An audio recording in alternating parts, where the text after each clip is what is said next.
Hey y'all, and welcome back to Growing with Ray. In today's video, you guys, we are going to see a hodgepodge of all the things in the garden.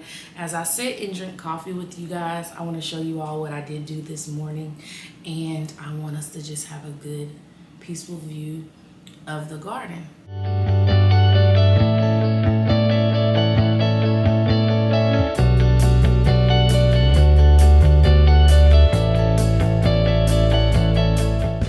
If you all do remember, about 2 weeks ago, I let you all know we were not at the home anymore. A piece of the HVAC went out, and so we were waiting on that company to come in and get the replacement part and install it. Of course, it was being the beginning of summer, so it was super duper busy. But you guys, now that we are back, I want to go ahead and talk about why exactly I like to go out early in the morning to look at the garden. So early in the morning, you guys, the first thing that I always notice is the simple fact of bees. Bees are always sleeping within the flowers, you guys, and I think it is just such a beautiful thing to see.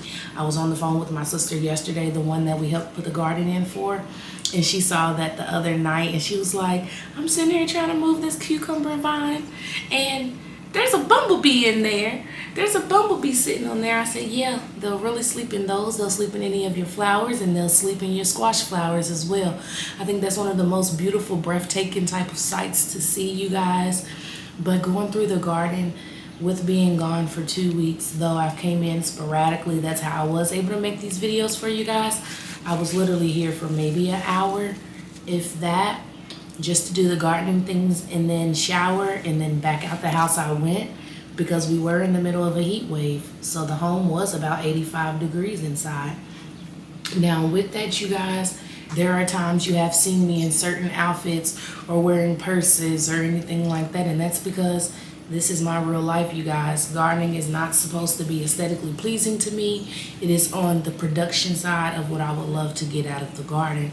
Going through the garden and walking through the garden today, though, you guys, I've seen so many weeds have taken over in the garden, you guys.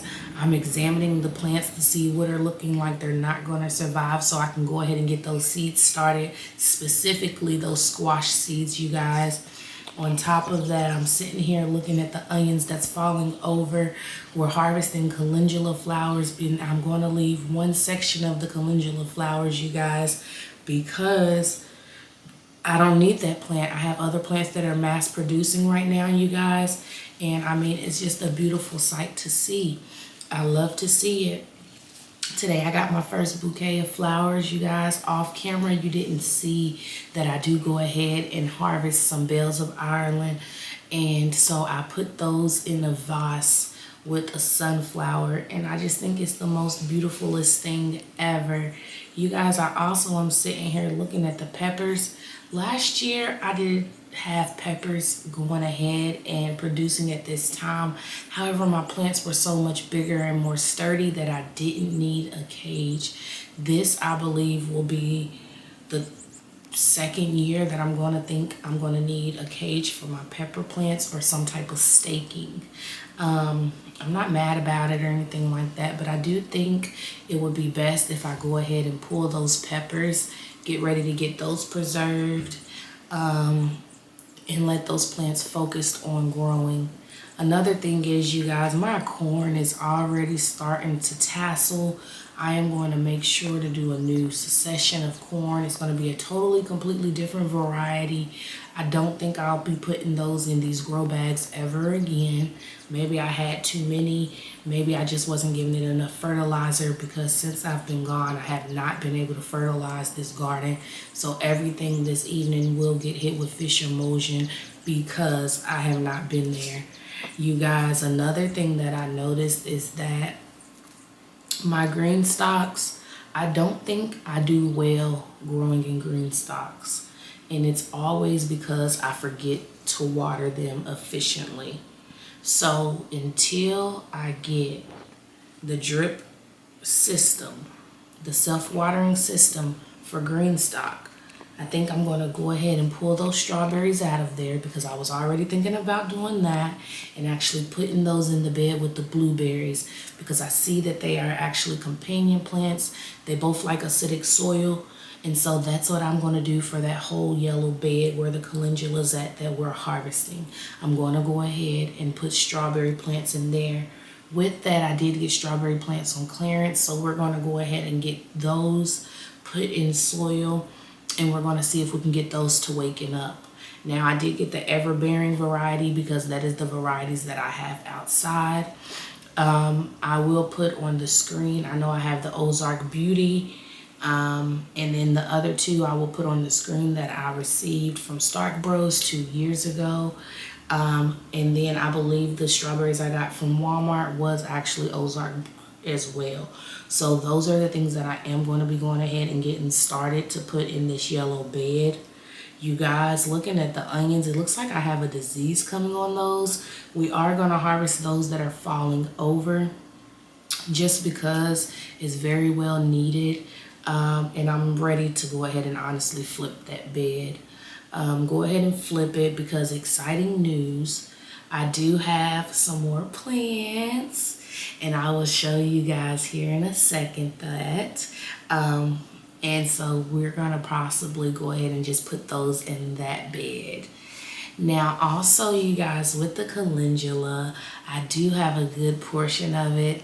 And so at the end, towards the end of the video, I want to show you guys things that I have preserved herb-wise and what they're looking like. And if you have any ideas on what I could do to use for them, let me know. I know a lot of them can be used in teas or in salves and tinctures.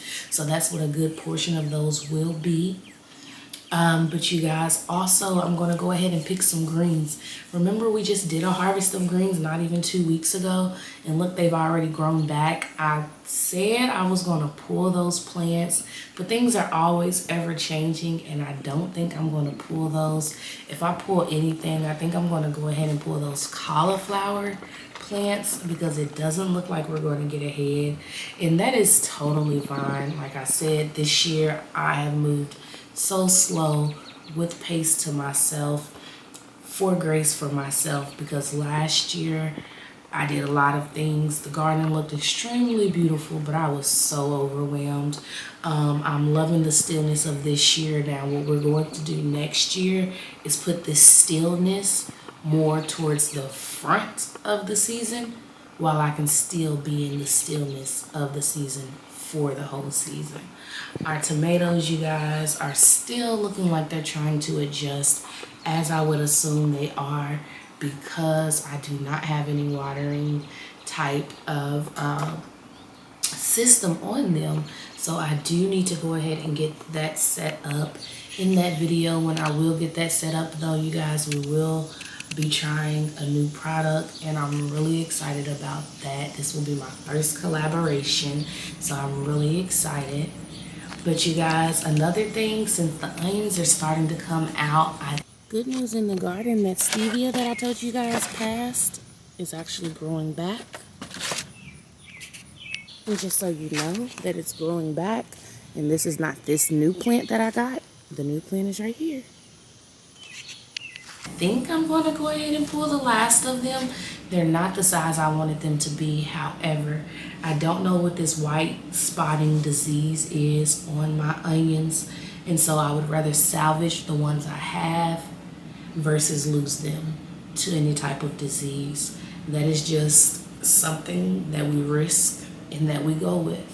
Now next year, the plan, if I do things correctly by plan, we're going to grow a lot of onions all in one round, and I want to get them actually started in December instead of getting them started in January and February. So we're going to see if that month will make a difference for those onions, and we will dedicate a big space for those onions, which actually may be the back bed. And it's so ironic with the corn, you guys, because the back bed where I said I was going to put the corn, but I instead put it in the grow bags, corn is still going back there. That is another thing that I said I am going to go ahead and get started is corn, and they will get transplanted back there with that loofah. And maybe the loofah will just tag along each stalk of corn. That's what I'm going to do, is try to trail it around all the corn to where it keeps it almost like a gate for sturdiness for the corn. Because the loofah's growing well. I do have a holy basil back there. I'm not too worried about it too much this year. I want it to definitely just spread seeds, because I just don't have a problem with that. That holy basil can grow with the onions, though onions are very heavy feeders. I feel like I could work around that with just that and holy basil in that back bed. And you guys, also, I'm looking to flip the greens bed because my mother wants some beets and I'm just ready to see something new. But we are starting new squash plants, you guys.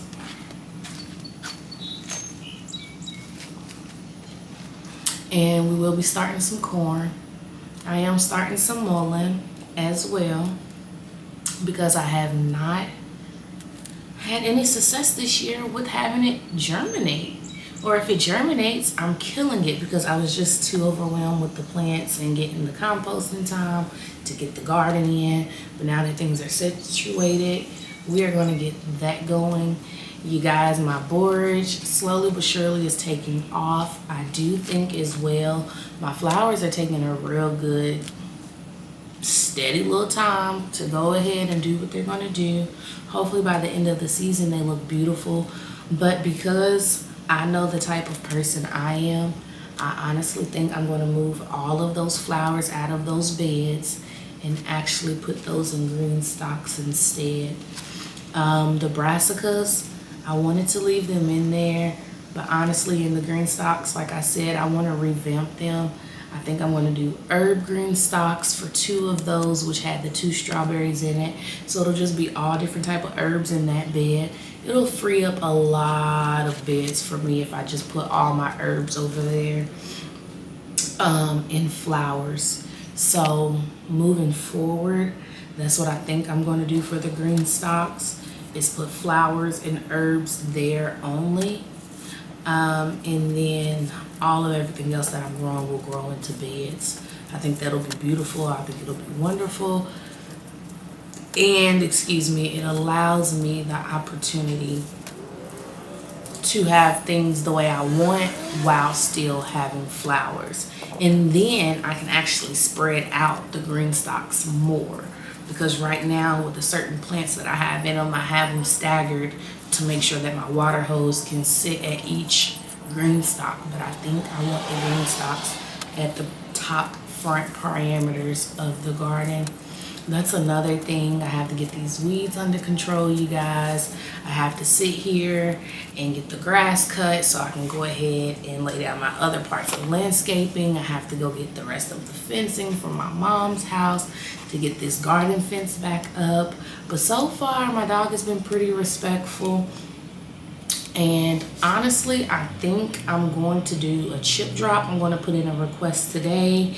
And I'm going to chip drop around areas that I have so many weeds growing at that don't have landscape fabric down, and I really don't want to put landscape fabric there because mulch over time will eventually break down.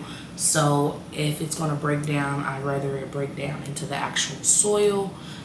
Just raising up certain soil levels, just also not even just raising up some certain soil levels, but also I have a big divot by one of my green stalks that I didn't know was there.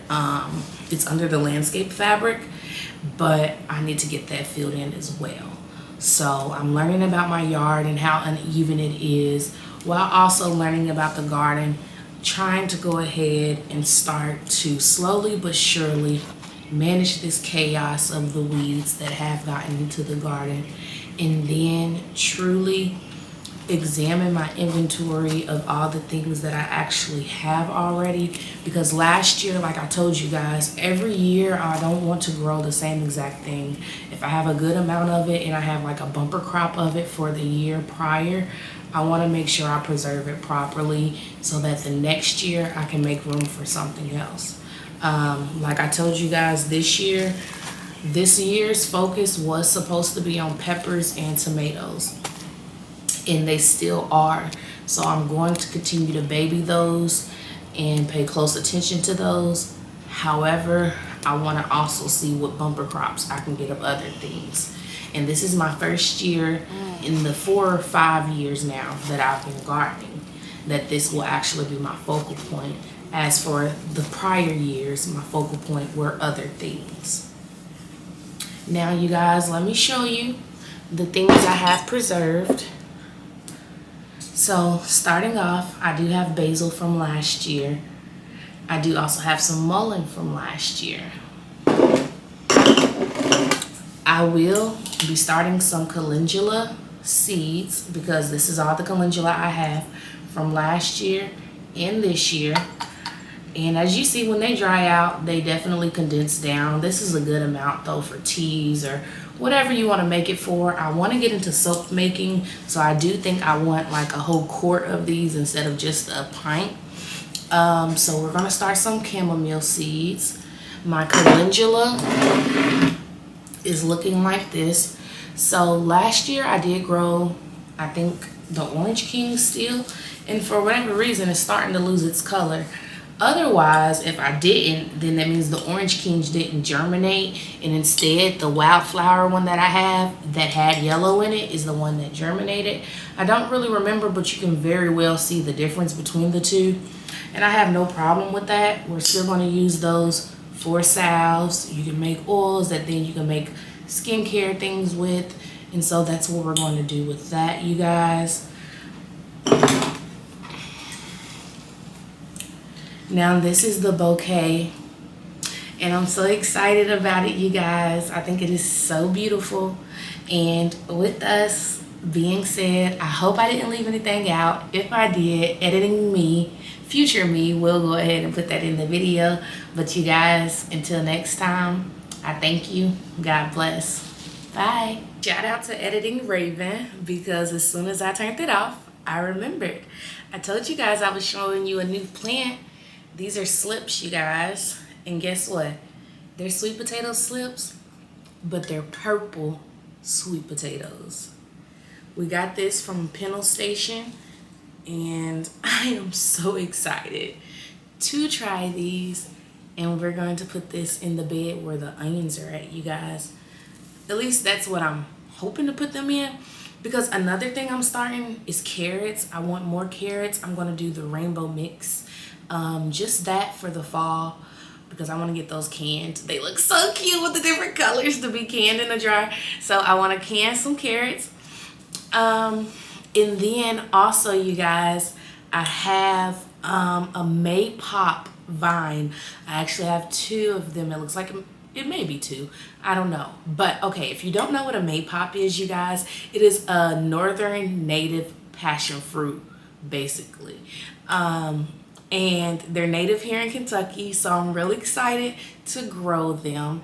And of course, as they continue to grow, I'll be more than happy to share those with other people. But you guys, that is it.